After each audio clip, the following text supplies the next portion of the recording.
What's crack-a-lackin' Challenger? I'm your host, James Morelan. If you can see on my head, there is a little Christmas hat, which is adorable. I got this little cute one. If only I had a dog or a cat I could put this on. It's adorable.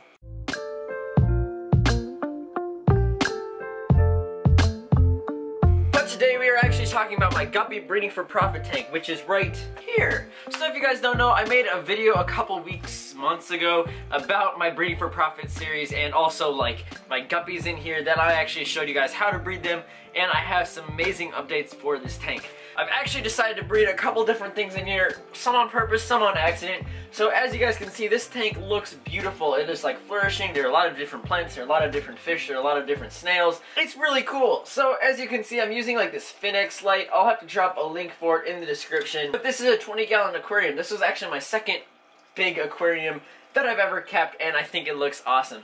So I brought this tank down here and I set everything up on this like 2x4 concrete stone like slabs and stuff. So yeah, and you can see my bristlenose longfin in the back over there swimming around. So yeah, I'll just start off by talking about guppies because that's one of the really cool things in this tank. So you can see I have some big guppies here, and I actually put one of them into this tank and another one into my 90-gallon just to like keep some of the adults out because there is a lot of fry in here, and I don't want these guys to be eaten because they look like tasty snacks to these guys. These guys are just swimming around. I actually have 2 females in here and 1 male, and these guys are actually pregnant right now. Now, as you guys can see, something really cool happened. Now, in my tank, you guys know I've been breeding a lot of snails, and that is ramhorn snails, mystery snails, and bladder snails. Now, what's really cool, I've actually had a different morph of these guys, which is really cool. Actually, these pink ramhorn snails, actually there's one brown one right there. And I've also noticed a couple other brown ones in this tank, which is just really, really cool. And I don't even know how it happened. It might have just been a trait that continually grows on and breeds on. Like, there's another one right there.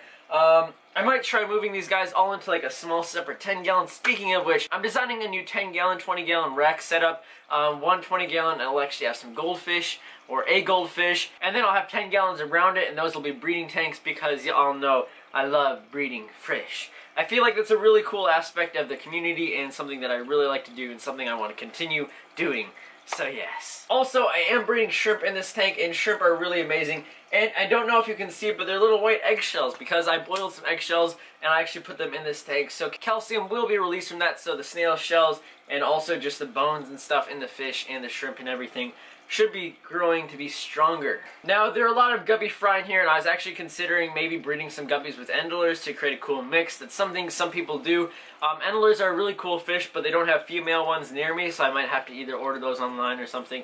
But they had some really fancy males at this one store. I don't know, I'm still deciding. For the scape, if you guys don't know, I've been using lava rock, and I have sand and stuff, and I really like the look. I have a lot of plants in here, some that I'm trying to grow out, some that I just have for decoration. One kind of thing that I wanted to not really breed in this tank were bladder snails, but I guess it's happening a lot.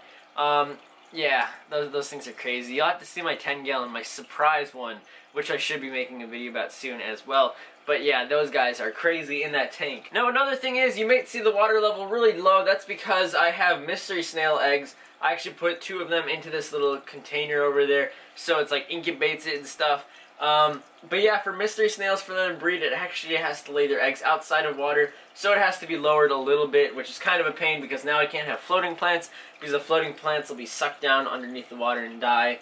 It happens a couple times. Also, another update on my long-finned albino bristlenose Pleco. He is doing amazing, really amazing. I really want to get a couple other ones to try breeding them because they are really cool. They're really fancy looking fish. And I've never actually bred Plecos before. I've never bred, actually, I don't think I've ever bred egg-laying fish. I've always bred live bears.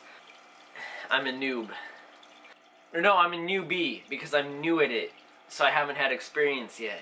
But we have to do trial and error. But yeah, as you guys can see, there is some cholo wood in here, and that's actually for the Pleco because Plecos really need to eat wood and have wood in their diet, as well as I've been feeding them bottom feeder light, which is like a bottom feeder, wonderful little package of food for them to eat. I'll actually put a wafer in there right now, and at the end of the video, I'll actually have a cinematic, and you guys can see how many will swarm the pellets. Here are 2 of the LG wafers, and I'm just gonna put one in here and one over there.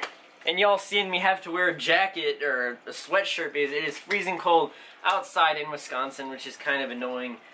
I don't really like the cold.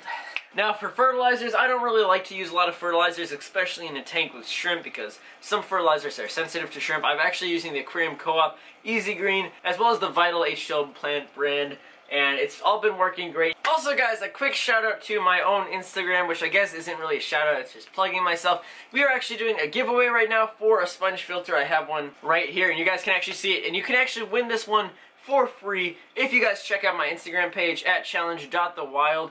And if you look at one of the posts, I'll have the post linked down below. If you tag a couple people and you like it and follow me, you'll have a chance to win one of these. And I'll actually be doing a live stream where I'll release the winner of this. And I might even do a couple winners because you guys have already lit it up crazy. Thank you for everyone checking it out. So yeah, I like to do giveaways, but it's a little bit of like it's a lot of work. I'll have to be doing some soon. Also guys, I did get another shrimp. I didn't really mention this. I actually got another cherry shrimp, and it was actually a female that was pregnant, and I did see the eggs, and it's somewhere in here. A huge shout out to my boy Jonah, who works at a pet store near me. He helped me out. He found it. He's like, yeah, I got one for you. So I put him in here, and hopefully it'll give birth, and we'll have some more baby shrimp around here.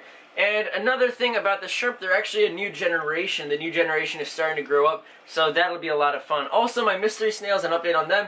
They're getting pretty big for how long they've been alive, which is pretty cool. And we'll have tons of more mystery snails because these guys breed like crazy. It's a little harder to hatch their eggs because, like here for example, I put it inside of this little cup, and the cup has water in there for moisture.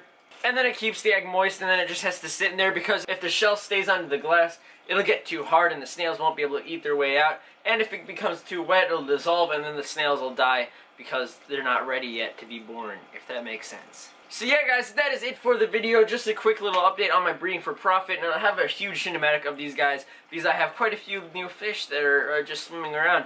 And you can also see the filter for filtration. There's a little pre-intake sponge which came with this filter, which is amazing. I'll have to leave a link down below, but it's a really good filter, and it's been doing me well because I haven't had my fry sucked up, as well as like plants sometimes grow on it, which is kind of cool because plants are growing in a filter. That's just pretty awesome. So I will catch you all on the flippity flop. See you all later. Make sure you check out the Instagram giveaway down below, and also wildpetsupply.com. Use the code WILD10 for 10% off. See you all later. Bye.